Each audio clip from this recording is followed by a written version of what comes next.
अवग्रह, अवग्रह के दो वेद होते हैं, व्यंजनास्यावग्रह और एक अर्थावग्रह। तो अर्थावग्रह और व्यंजनावग्रह में अंतर पूछ रहे हैं आप। तो जहाँ अव्यक्त पदार्थ होता है उसका केवल अवग्रह होता है, उसको व्यंजनावग्रह बोलते हैं। और अर्थावग्रह जो होता है उसमें अवग्रह के बाद में ई या अवाय और धारणा सब होती है।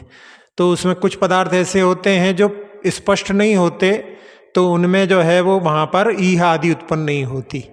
तो जैसे उदाहरण में उसमें मटके वाला उदाहरण दिया जाता है, लेकिन वो न चक्षुर अनिंद्रियाभ्याम, ये सूत्र भी आगे आता है, तो वो आँख और मन से नहीं होता, ऐसा दिया है उसमें। मैंने बाकी सब इंद्रियों के द्वारा मतलब व्यंजनास्यावग्रह होता है। तो उसमें जैसे अपन यहाँ बैठे हैं, अभी अपने को वहाँ से भी आवाज़ आ रही है, कहीं बाहर से भी आवाज़ आ रही है, पक्षियों की आवाज़ आ रही है, लेकिन वो आवाज़ आती है और बस उसमें अपनी यह भी उत्पन्न नहीं होती, चली जाती है। ऐसी बहुत सारी चीज़ें अपनी जो है मतलब अपने शरीर में भी जो है, कोई शरीर के ऊपर कोई मच्छर बैठ करके निकल जाता है, कभी अपन ध्यान नहीं दे पाते, कई बार ऐसा भी हो जाता है। तो वो जो है अव्यक्त होता है, उसमें ईहादि उत्पन्न नहीं हो पाती, तो वो अव्यक्त पदार्थों की ईहादि नहीं होती, केवल उनका अवग्रह होता है, ऐसा है। अगला सवाल है, वृत्ति क्या इंद्र बन सकते हैं विधान आदि में? जहाँ विधान आदि में वृत्ति यदि इंद्र बने, इसका मतलब है कि वो वृत्ति जो होते हैं वो 5 गुणस्थानवर्ती होते हैं, और इंद्र जो होता है वो चौथे गुणस्थानवर्ती होता है, सम्यक दृष्टि होता है। लेकिन वहाँ पर अपने लिए जैसे इंद्रादि लोग रहते हैं, उनके परिवार आदि नहीं होते, उनको सूतक पातक आदि नहीं लगता, इस प्रकार से, और वो जो है बहुत लंबे समय तक बिना किसी शरीर की व्याधि आदि के माध्यम से अपनी आराधना कर सकते हैं। तो उस भावना से वृत्ति भी यदि कोई इंद्रादि बन जाता है तो उसमें कोई बाधा नहीं है। वहाँ पर जो है अपने लिए अपनी भक्ति में उत्कृष्टता प्राप्त करने का भाव होना चाहिए। और यदि ऐसा है तो जहाँ पर कई पंचकल्याणक आदि में जहाँ भगवान के माता पिता बनते हैं, कई जो लोकांतिक देव बनते हैं, तो ऐसे जो हैं बनने में जो है, जो कि एक भवावतारी होते हैं, तो उस दृष्टि से जो है उनके लिए यदि कोई बनता है तो उसमें कोई बाधा नहीं है। अगला सवाल है, सैनिक दूसरे को मारते हैं तो क्या नरक जाते हैं? सैनिक जहाँ पर यदि रक्षा नहीं करें तो देश में जो लोग धर्म पालन कर रहे हैं वो धर्म पालन नहीं कर सकते। तो अपने यहाँ भारतीय सैनिकों का जो भारतीय परंपरा है उसमें अपन किसी दूसरे देश के ऊपर आक्रमण नहीं करते, लेकिन अपने देश पर कोई आक्रमण करता है तो अपने देश की सुरक्षा करने का, विरोधी हिंसा का त्यागी जो है श्रावक भी नहीं होता है। तो इसलिए सैनिक जब किसी शत्रु राजा के ऊपर आक्रमण नहीं करते हैं, लेकिन जब वो आक्रमण करता है तो उसका मुंह तोड़ जवाब जरूर देते हैं। तो उसके माध्यम से उनको, बल्कि जहाँ पर सैनिकों के लिए लिखा है कि जो जीतते हैं तो विजय लक्ष्मी प्राप्त होती है और मरण को प्राप्त होते हैं तो स्वर की लक्ष्मी प्राप्त होती है। तो जहाँ कई ऐसे पहले के समय में सेनापति भी हुए हैं जो अणुव्रती भी थे, और जहाँ युद्ध में लड़ाई करने जाते थे और बाद में प्रतिक्रमण में एन दिया हुआ वेन दिया हुआ ऐसे करके जो है प्रतिक्रमण भी करते थे। तो कई बार लोगों ने कहा कि भाई ये तो जो है एकेंद्रीय आदि के भी हिंसा करने की लग गई हो तो उसके लिए क्षमा मांग रहे हैं, तो इनके लिए कैसे जो है युद्ध में लड़ाई करेंगे। तब उस समय में उन्होंने वहाँ पर बतलाया कि हमारा ये जो है व्यक्तिगत धर्म है और राष्ट्र धर्म हमारा है। राष्ट्र धर्म जो है हमारा सर्वोच्च है। जब हम राष्ट्र धर्म का निर्वाह नहीं कर रहे होते हैं उस समय में अपना व्यक्तिगत धर्म का निर्वाह करते हैं। तो उसमें हम अहिंसा धर्म का, सूक्ष्म जीवों की भी यदि हमसे हिंसा हुई हो तो हम उनकी भी क्षमा मांगते हैं। वो तो जो है किसी बलभद्र की प्रतिमा के लिए बताया है। बलभद्र की प्रतिमा के बारे में बताते हैं। मांगी तुंगी में जो बलभद्र की प्रतिमा है, तो वो बलभद्र जो है दीवाल की ओर मुख करके सुंदरता के कारण में उनको व्यवधान होता था। तो उसमें जो है अपनी साधना के लिए जहाँ संसार को पीठ दिखा दी है, तो दीवाल की ओर मुख करके बैठ करके यदि साधना करते हैं तो उसमें कोई बाधा नहीं है। जहाँ आचार्य भी जब पहले के समय में जब साधना करते थे तो अंदर जहाँ कक्ष में दीवाल की ओर मुख करके ही जो है प्रतिक्रमण आदि करते थे, जिससे कि लोगों का व्यवधान ना हो। तो वो भी जहाँ सुंदरता के कारण में उनको व्यवधान होता था, तो उसके कारण में लोग जो है गाफिल हों और उनकी जो है देख करके अपने को जो है मन पे प्रभाव पड़े, तो उसमें दीवाल की ओर मुख करके यदि साधना करते हैं तो उसमें कोई बाधा नहीं है। जहाँ राम बलभद्र के बारे में ही आता है पद्म पुराण में कि राम बलभद्र जब मुनिराज बनने के बाद में आहार के लिए आए थे तो वहाँ पर नगर में खलबली मच गई, और उस समय में राजा ने वहाँ पर अपने सैनिकों को भेज दिया कि महाराजों को अपने यहाँ ले आओ ऐसा करके। तो वो जानते नहीं थे आहार की विधि, और जब वो वहाँ पर कि इनके यहाँ पर क्या मिलेगा, आप तो राजा के यहाँ चलो, तो वो समझे ये तो ठीक नहीं है, मार्ग नहीं है, तो वो वहाँ पर अलाप करके वापस चले जाते हैं। फिर बाद में वो कांतार चर्या का नियम ले लेते हैं कि जंगल में ही आहार मिलेगा तो मैं आहार ग्रहण करूँगा। तो 5 दिन के बाद आहार करने के लिए उठते थे। तो फिर बाद में एक राजा अपनी रानी, वहाँ पर जो है राजा कहीं घोड़े से गया था और वापस नहीं आया था, तो रानी वहाँ पर उसको ढूंढने के लिए गई थी और उन्होंने अपनी भोजन की तैयारी की थी, और उस समय में ही वहाँ पर श्री राम जो मुनिराज के रूप में थे उनको उन्होंने आहार दान दिया था। तो इस प्रकार से जहाँ मतलब उनकी सुंदरता के कारण में, उनके परिचित होने के कारण में ऐसी स्थिति बनती है, तो वो उसमें अपनी साधना के लिए कुछ अलग मार्ग भी अपना सकते हैं। अगला सवाल है, अणुव्रत के बिना भी निर्जरा होती है क्या? जहाँ सम्यक दृष्टि के लिए भी निर्जरा के लिए बतलाया है, लेकिन सम्यक दर्शन प्राप्ति के समय में ही जो निर्जरा होती है, बाकी के समय में उसकी असंख्यात गुणी निर्जरा नहीं होती। तो असंख्यात गुणी निर्जरा यदि सम्यक दृष्टि करना चाहता है तो उसके लिए जहाँ अपने जो भी कार्य करता है उसको संकल्प पूर्वक करना चाहिए। जैसे आप स्वाध्याय करते हैं, पूजा करते हैं, ये सब काम आप संकल्प पूर्वक करें। संकल्प पूर्वक करने से आपकी उतने समय तक असंख्यात गुणी निर्जरा होगी। यदि अपने संकल्प नहीं किया है तो उसके माध्यम से फिर वो जो है असंख्यात गुणी निर्जरा नहीं होती। जहाँ आचार्य वीर सिंह स्वामी ने नमोकार मंत्र के पढ़ने पर भी असंख्यात गुणी निर्जरा बतलाई है, तो इसी प्रकार से जो है आचार्य जी ने बतलाया कि जहाँ संकल्प पूर्वक यदि अपन कोई भी धार्मिक कार्य करते हैं तो उस समय में जो अणुव्रति भी नहीं है फिर भी उसकी जो है निर्जरा वहाँ पर असंख्यात गुणी होती है। लेकिन जो श्रावक की निर्जरा होती है उसको गज स्नानवत कहा जाता है। जैसे गज जो है पानी में जाता है और बाहर निकलने के बाद में उस पानी के गीलेपन को वो धूल आदि के माध्यम से पाउडर जैसा लगा करके सुखा लेता है। तो इसी प्रकार से श्रावक जहाँ अपने धार्मिक कार्यों को करता है और बाहर निकलने के बाद में फिर वो जो है सांसारिक कार्यों में पाप अर्जन करने लगता है, तो इसलिए जो है श्रावक की निर्जरा जो है वो कार्यकारी नहीं होती, गज स्नानवत कहते हैं। लेकिन फिर भी जितने कार्यों को करते हैं उतना जो है संपादन संकल्प पूर्वक करें तो उसकी भी असंख्यात गुणी निर्जरा हो सकती है।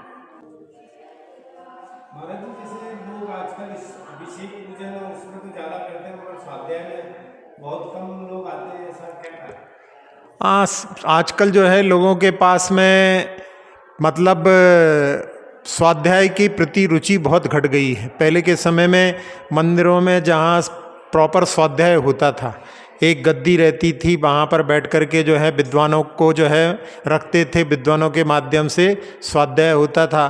तो लोग जहाँ पर मंदिर में आराधना करने के बाद में उनके स्वाध्याय में बैठते थे। अब धीरे धीरे जो है विद्वानों की परंपरा एक प्रकार से लुप्त जैसी होती जा रही है। बहुत कम जगह हैं ऐसी जहाँ पर विद्वान होते हैं, और कई जगह पर जो है विद्वानों को रखते भी हैं। तो उनके माध्यम से जहाँ अभी 12 वर्षीय कोर्स चल रहा है उसमें बहुत सारी जगह लोग जो है विद्वानों को रख करके उनके माध्यम से स्वाध्याय करते हैं। तो इस बहाने से जहाँ अपन देखते हैं कि पहले के समय में बड़े बड़े श्रेष्ठी जो है बड़े उसमें रुचि रखते थे।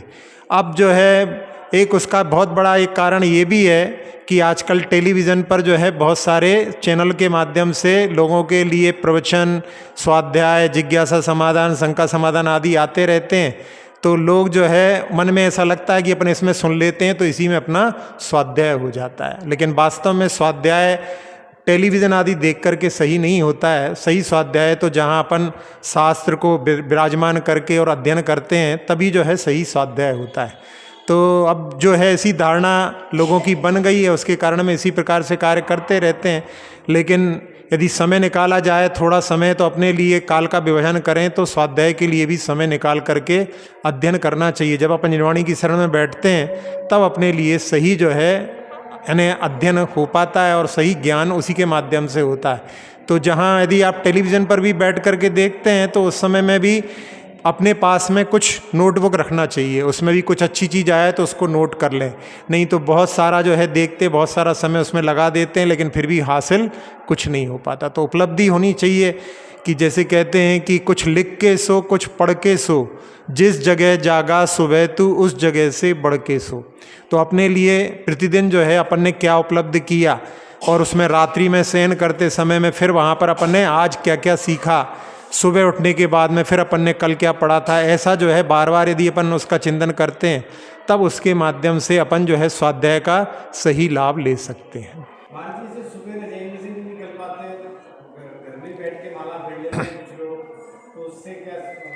ये तो जो है संकल्प का अभाव होने के कारण में ही ऐसा होता है। संकल्प हो कि हमारा जब तक हम जिनेंद्र भगवान की आराधना नहीं करेंगे तब तक जो है हम अन्न जल ग्रहण नहीं करेंगे, तभी अपन अपने धर्म को सही तरह से पालन कर सकते हैं। जिनेंद्र भगवान की आराधना का संकल्प हो, अपना स्वाध्याय का संकल्प हो, संकल्प के अभाव में जो है कोई भी कार्य नहीं होता, उसमें फिर प्रमाद ही घिरता है। तो इसलिए अपने को संकल्प लेना चाहिए, और उसके माध्यम से अपने उसको जब संकल्प रहेगा तो जब अपन कुछ खाई पी नहीं पाएंगे तो उसके माध्यम से फिर अपने को जाना ही पड़ेगा। तो संकल्प बहुत जरूरी होते हैं। संकल्प के माध्यम से ही व्यक्ति जो है धर्म के मार्ग पर अडिग रह सकता है, नहीं तो फिर कभी चले गए कभी नहीं चले गए, ऐसा काम चलता है।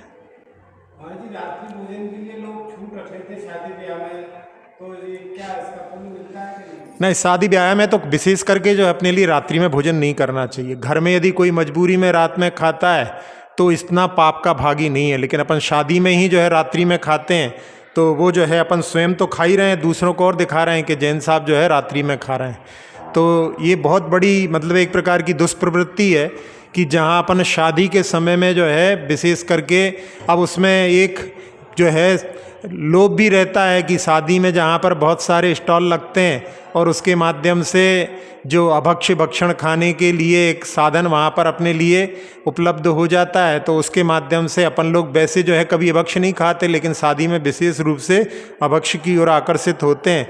तो इसके माध्यम से अपने जो धर्म की संस्कृति है वो बहुत ज़्यादा कलुषित हो रही है।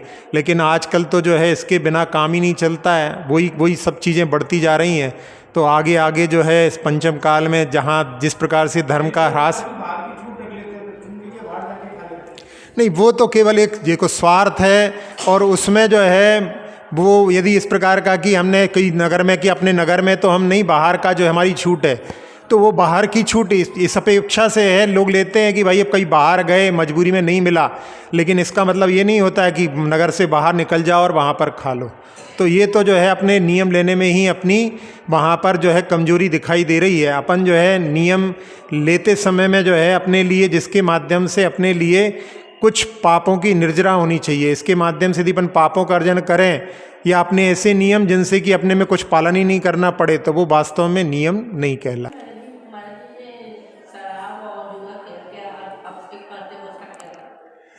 हाँ, जो लोग जो है व्यसनी लोग यदि इस प्रकार का कार्य करते हैं, एक बार पहले भी इसके बारे में बतलाया था कि जो ऐसे लोग कार्य करते हैं, कई बार ऐसे लोग जो हैं बोलियां भी ले लेते हैं, तो बोली आदि ले लें, कहीं इंद्र आदि भी बन गए, ऐसे कर गए। तो उसमें जो है एक बार आचार्य जी के सामने घटित हुआ था कि एक व्यक्ति ने जहाँ जो बोली लेने की भाव थे उसके, तो उस समय में वहाँ पर जो है खबर आई कि भाई इनका जो है शराब का ठेका चलता है जैन होने के बाद में। तो उनके लिए कि भाई यदि आपको जहाँ कोई पद चाहिए है, कोई मैंने बोली में इंद्रादि बनना है, तो आपको ये धंधा परिवर्तित करना पड़ेगा। तो उन्होंने उस समय में अपने उस धंधे को परिवर्तित कर लिया था। तो यदि इस प्रकार से उनको प्रेरणा देकर के सतपथ पर लाने का यदि प्रयास किया जाता है तो वो एक अच्छा रास्ता है, क्योंकि धर्म जिस प्रकार से हॉस्पिटल में बीमार व्यक्ति जाता है, ऐसे ही जो संसार में विभिन्न प्रकार के पापों से बीमार हैं वो धर्म उनके लिए संबल नहीं देगा तो और कौन देगा उनके लिए। तो उसमें जो है उनको धर्म के मार्ग पर आगे लाने का एक तरीका जो है साधुओं के माध्यम से जो होता है, उस प्रकार से यदि वो कार्य करें तो वो जो है मतलब उनको भी जो है समीचीन रास्ता मिल सकता है। शास्त्रों में 6 नाते की कथा आती है, उसका कोई 6 नाते नहीं 18 नाते की शब्दों का कैसा प्रभाव होता है उसका वर्णन दिया है। जहाँ एक मुनिराज जिनके पास में उनकी बहू दर्शन करने आई थी, वृद्ध मुनिराज थे, उनकी बहू दर्शन करने आई थी, और एक जगह पर जो है पुत्र मुनिराज के पास में माता हरिका दर्शन करने गई थी।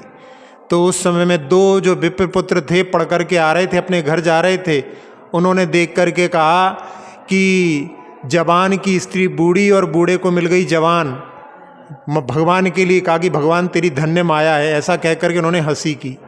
और उस हंसी के करते हुए वो घर गए, तो घर में जा कर के उन्होंने अपने माता पिता को ये घटना सुनाई, और उसकी बात सुन करके उनके माता पिता ने भी उसकी अनुमोदना की, यानी पाप की अनुमोदना उन्होंने भी की। तो उसके माध्यम से फिर वो जो है अगले भव में जहाँ वेश्या के रूप में और फिर उनके जो है दोनों पुत्र पुत्री के रूप में उत्पन्न हुए, तो वहाँ वेश्या जो थी वो एक सेठ ने अपने घर में रख ली, और बाद में जब वो गर्भवती हुई और उसके शरीर में कुछ रोग हो गया तो उसको घर से निकाल दिया, और उसके जो दो संतान उत्पन्न हुई, वो लड़का और लड़की, वो उन्होंने एक गलियों में छोड़ दिए। तो वो गली में से जो है अलग अलग सार्थवाए जा रहे थे, तो वो एक सेठ ले गया लड़के को, एक सेठ ले गया लड़की को, और दोनों का ही आपस में भाई बहन का विवाह हो गया। का जा कर के और वेश्या के साथ में वहाँ पर जंगल यानी शहर में जा कर के उसके साथ में संबंध, यानी अपनी माता के साथ में ही संबंध करता है, और उसके माध्यम से उसकी संतान उत्पन्न होती है। और ये जो है जब जो जिसके साथ में विवाह हुआ था, वो जब उसके पास जाती है और उसको जो है वहाँ पर महाराज के माध्यम से ज्ञान हो जाता है, तो वो फिर वहाँ पर बोलती है उस भतीजे से कि तुम मेरे भतीजे भी हो, मेरे देवर भी हो, मेरे ससुर भी हो। इस प्रकार से एक के साथ में 6 नाते, तो ऐसे ही पिता पति के साथ में और माता के साथ में 6 नाते, तो ऐसे कुल मिलाकर के 18 नाते हो जाते हैं। तो ये केवल एक संसार में एक प्रकार की कि एक ही भव में जब इतने नाते हो जाते हैं, तो अनंत संसार में परिभ्रमण करते हुए जीवों के साथ में कितने नाते बने हैं। जहाँ पर जो अपना आज अपने को शत्रु दिखाई देता है, कल वो ही जो है अपना पूर्व भव में कहो मित्र भी रहा हो, और पहले जो अपना मित्र रहा हो वही अपना इस भव में शत्रु भी हो जाता है। तो ये संसार तो एक रंगमंच है जहाँ पर जीव जो है परिभ्रमण करता रहता है, विभिन्न प्रकार के स्वांग धारण करता है। तो ऐसे संसार के स्वरूप को समझ करके अपने को अपने आत्म तत्व को जानने का, अपने आत्म तत्व को जो संसार में परिभ्रमण से ऊपर उठाने का पुरुषार्थ करना चाहिए, उसके लिए ये कथानक दिया है। अगला सवाल है, विनती पढ़ते समय भगवान को नमोस्तु नहीं बोल पाते तो क्या कोई दोष तो नहीं है?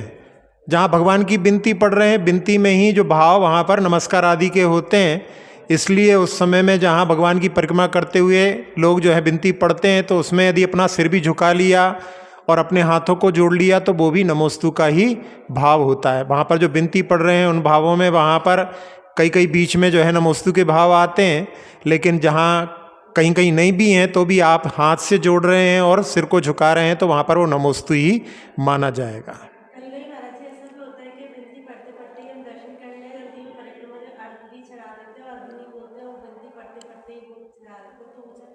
हाँ, लेकिन उस समय तो अपने को अर्घ तो जो है विशेष रूप से, क्योंकि अर्घ में अपनी भावनाएं रहती हैं, तो उस अर्घ को तो अपने को बाद में समर्पित करना अच्छा रहता है। बाकी जो है विनती तो ऐसी है कि विनती दर्शन पाठ वगैरह तो अपने को भगवान के दर्शन परिक्रमा के समय में पढ़ना अच्छा रहता है, उससे अपना जो है मन उसी में लगा रहता है। नहीं तो अपन जहाँ परिक्रमा में यदि अपन उसको नहीं पढ़ो तो फिर अपना और इधर उधर जहाँ ध्यान जाएगा, तो इसलिए उस समय में पढ़ना जरूरी है। लेकिन अर्घ समर्पित करते समय में तो जहाँ 5 पुंज 4 पुंज 3 पुंज आदि चढ़ाते हैं, तो उसमें वो भावनाएं उसके साथ में जोड़ करके अपने लिए यदि अर्घ चढ़ाएं तो ज़्यादा लाभ उसमें अपन ले सकते हैं। अगला सवाल है, प्रभु गुरु के सामने किसी असंयमी का सम्मान कहाँ तक उचित है?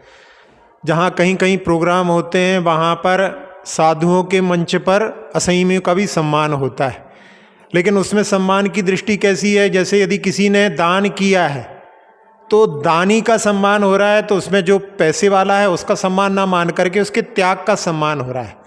तो त्याग का सम्मान होना तो जो है कहीं से कहीं तक बुरा नहीं है। और जहाँ पर कभी कोई व्यक्ति के लिए जहाँ कोई व्यसनों में भी लिप्त है, वहाँ पर साधु लोग उनके लिए भी समय दे देते हैं, उनके भी सुधरने के मार्ग को बताने के लिए उनके लिए भी समय दे देते हैं। तो ऐसे ही जो व्यक्ति जहाँ धर्म के मार्ग पर आगे बढ़ने के लिए यदि कुछ तैयार हो रहा है, यदि उसका भी सम्मान वहाँ पर हो रहा है, तो उसको अपने को जो है उस दृष्टि से ग्रहण करना चाहिए, ना कि अपने लिए ये सोचना चाहिए कि असंयमियों का सम्मान हो रहा है। वहाँ पर जो है किसी अपेक्षा से वो धर्म की ओर जुड़ रहा है, तो अपने को उसी की जो है प्रशंसा मान करके उसके सम्मान को देखना चाहिए।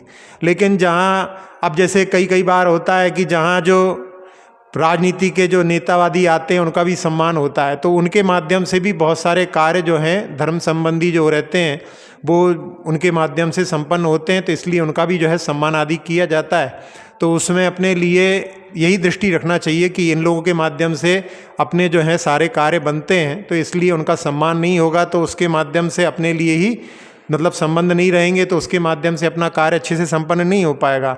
तो उसमें ऐसी दृष्टि रख करके, अपने को सकारात्मक सोच रख करके, उसमें ऐसा भाव नहीं रखना चाहिए कि यहाँ पर असंयमी का सम्मान हो रहा है, यानी इन्होंने कहीं ना कहीं अपना धर्म के क्षेत्र में योगदान दिया है, इसलिए उनका सम्मान किया जा रहा है। महाराज जी, आज वीडियो आया उसमें आचार्य महाराज बिहार में बिल्कुल सड़क पे ही बैठे हैं, तो महाराज जी पद के अनुरूप आसन नहीं, जहाँ साधु जब विहार करते हैं तब उस समय में जो अनुकूल जो स्थान दिखाई दे जाता वहीं पर बैठ जाते हैं। अब वहाँ पर जो है कोई आसन आदि भी साथ में ले जाओ तो वो आसन तो जो है परिग्रह हो जाएगा। जब आचार्य श्री शिखर जी गए थे पहली बार क्या एक ही बार गए हैं, और उस समय में आचार्य श्री के लिए सिंहासन साथ में चल रहा था। तो जहाँ आचार्य श्री एक स्टेशन पर गए तो वहाँ पर उन्होंने सोचा कि यहाँ पर तो जो है इन लोगों ने व्यवस्था की होगी, और अगले स्टेशन पर फिर वो जब पहुँच गया तो आचार्य श्री उस पर ना बैठ करके सामान्य पार्टी पर बैठे थे। तो उन्होंने कहा था कि ये यदि, क्योंकि सिंहासन तो केवल उनके लिए चल रहा है, पार्टी तो सब साधुओं के लिए चल रहे हैं, तो उसमें उनके लिए विशेष जो है उसमें वो कारण बनेगा। तो इसलिए जो है मतलब जो साधु होते हैं उनकी चर्या को अपन लोग परिचित नहीं होने के कारण में अपन ऐसा समझ लेते हैं कि सिंहासन आदि साथ में चल रहा है तो बहुत अच्छे जो है उनकी मतलब गरिमा बनी हुई है, जबकि साधुओं की तो जो है कि परिग्रह से रहित उनका जो भाव है उसको देख करके अपने लिए दृष्टि लाना चाहिए। तो ये जो है अपने साधुओं की अलौकिक चर्या से जब तक परिचित नहीं होते तब तक अपने को ऐसा कि देखो सड़क पर बैठे हुए हैं ये अच्छा नहीं लग रहा है, लेकिन उसमें कोई बात नहीं है, क्योंकि वो निष्परिग्रही हैं। जहाँ मतलब योग्य स्थान होता है उसको देख करके यदि वो बैठ जाते हैं जहाँ अपने श्रम आदि को दूर करने के लिए, तो उसमें कोई बाधा नहीं है। भारत में तो वैसे जो है हमेशा दिगंबर साधु रहे हैं। कई कई क्षेत्रों में पहले के समय में, जहाँ अंग्रेजों के समय में साधुओं का आवागमन निषिद्ध जो है मुगल राज्य में हुआ था, लेकिन आचार्य शांति सागर जी महाराज ने सब जगह जो है भ्रमण करके वो जो रूल्स थे उनको तोड़ा था। एक बार आचार्य शांति सागर जी महाराज जब दिल्ली में थे तो उस समय में बहुत सारे लोग उनको घेर करके चलते थे, तो उन्होंने सोचा कि यहाँ के लोगों ने साधुओं को देखा नहीं है इसलिए सेवा में लगे रहते होंगे, लेकिन बाद में जो है उनको किसी पंडित जी ने बताया कि ये यहाँ पर निषिद्ध है आपका इस प्रकार से विचरण करना। तो उन्होंने उस समय में कि आप हमारे साथ में कोई नहीं चलेगा, और वो निकले। जहाँ चौराहे पर पहुँचे तो वहाँ पर ट्रैफिक पुलिस ने उनको रोक लिया। तो उन्होंने जब रोक लिया तो उन्होंने पूछा कि इस तरफ जा सकते हैं, तो उसने कहा उस तरफ भी नहीं जा सकते। फिर इस तरफ जा सकते हैं तो भी मना कर दिया, पीछे जा सकते हैं तो मना कर दिया। तो आचार्य शांति सागर जी महाराज ने उसी जगह पर बैठ गए वो। अब ट्रैफिक जाम होने लगा, फिर उसने जो है वहाँ पर अपने ऑफिसर से पूछा, तो ऑफिसर ने पूछा तो उन्होंने कहा कि भैया इनको जहाँ जाना है उनको जाने दो। तो उस प्रकार से वहाँ पर जो पहले निषिद्ध था वो उन्होंने उस जो है उसको नियम को तोड़ा। तो इस प्रकार से पहले के समय में ऐसी स्थिति थी, आजकल तो ऐसी स्थिति नहीं है, लेकिन फिर भी कई कई ऐसे स्थान होते हैं जहाँ पर साधुओं का कम विचरण होता है, तो उसमें लोगों को कई बार ऐसा लगता है। लेकिन जहाँ अधिकतर देखा जाता है तो जैन साधु को देख करके अपने लिए ये ऐसे क्यों रहते हैं, तो कहने लगे कि इनका जो जीवन है कम से कम चीज़ों में अपने जीवन का निर्वाह करने का जीवन, इनसे अपन ये सीख ले सकते हैं कि कम से कम साधनों में भी अपना जीवन चला सकते हैं। तो कितना कम पानी, एक कमंडल में पानी जो है 24 घंटे का काम हो जाता है, बिना वस्त्रों के भी जीवन निकल सकता है, एक बार के भोजन में भी अपना जीवन अच्छी तरह से चल सकता है। तो ये जो है अपने जीवन को बहुत बड़ी सीख देने वाले दिगंबर साधुओं की चर्या होती है।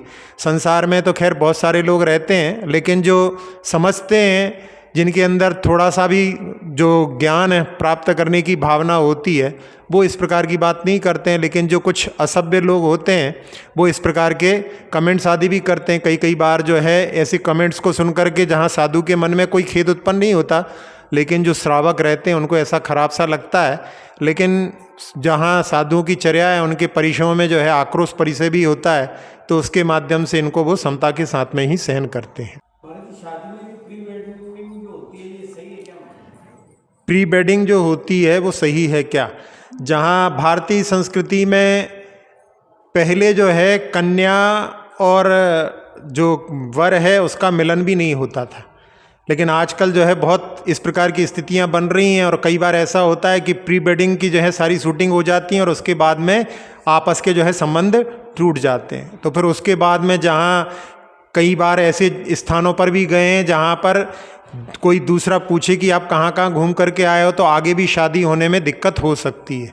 तो इसलिए भारतीय संस्कृति का खुला आँखों लड़ाने वाली जैसी बात है, लेकिन आजकल की जो है ऐसी संस्कृति चल रही है। लेकिन फिर भी समाज में जो है इसके कुछ नियम होना चाहिए जिनके माध्यम से जो लोग प्री वेडिंग करेंगे हम उसमें शामिल नहीं होंगे, जिनके यहाँ अन्य समाज में शादी होगी उसमें हम समाज के लोग शामिल नहीं होंगे, तब अपन इन पर नियंत्रण कर सकते हैं। नहीं तो ऐसी उच्छृंखलताएँ यदि चलती रहेंगी तो उसके माध्यम से अपनी भारतीय संस्कृति का जो है परिपालन करना बहुत मुश्किल हो जाएगा, और उसके माध्यम से जो शील आदि पर जो दोष लगते हैं उनकी जो है बहुत ज़्यादा वृद्धि हो सकती है। अक्षर पद मात्रा से दूषित वचन अगर ममहीन रहे, और प्रमाद कषाय के वश में सम्यक अर्थ विलीन किए। जिन वाणी माता मेरी उन सब त्रुटियों को क्षमा करें, दे आशीष शीघ्र हम सबको केवल लब्धि रमा मिले।